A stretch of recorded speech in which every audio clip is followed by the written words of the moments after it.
Hello and welcome back again to my YouTube channel, The Mommy Jaja Vlogs.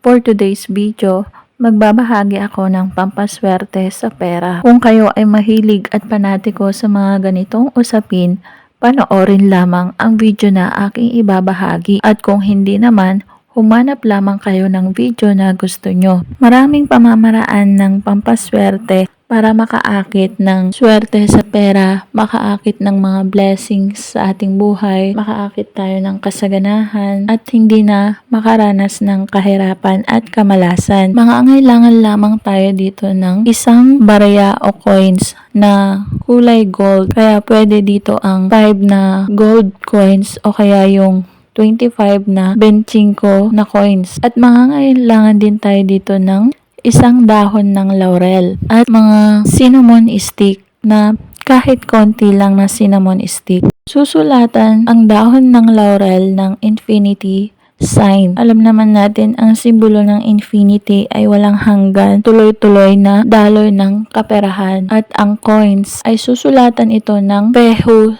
sign.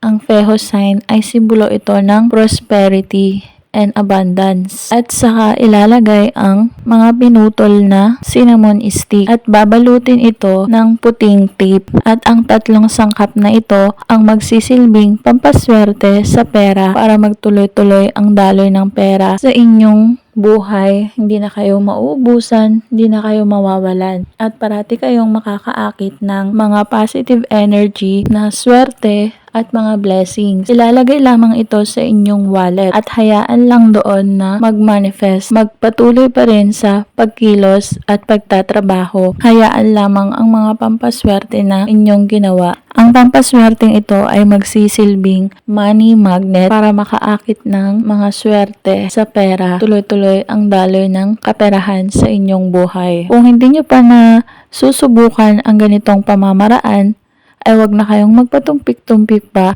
na gawin at subukan ang ganitong paraan para makaakit ng swerte sa pera na ilalagay sa inyong mga wallet. Tandaan ng mga ganitong pamamaraan ay magsisilbing gabay at pampaswerte lamang. Tanging ang ating pagkilos, pagsisipag, pagtsatsaga, pagdiskarte, pagtatrabaho at lalong-lalo na ang manalangin ng time team sa Poong May Kapal ang siyang makakatulong sa atin para tayo ay umunlad, umasenso at magtagumpay sa ating buhay. At kung nagustuhan ang videong ito, mag-like at mag-subscribe na para maging updated sa mga next video na i-upload tungkol sa mga pampaswerteng bagay-bagay.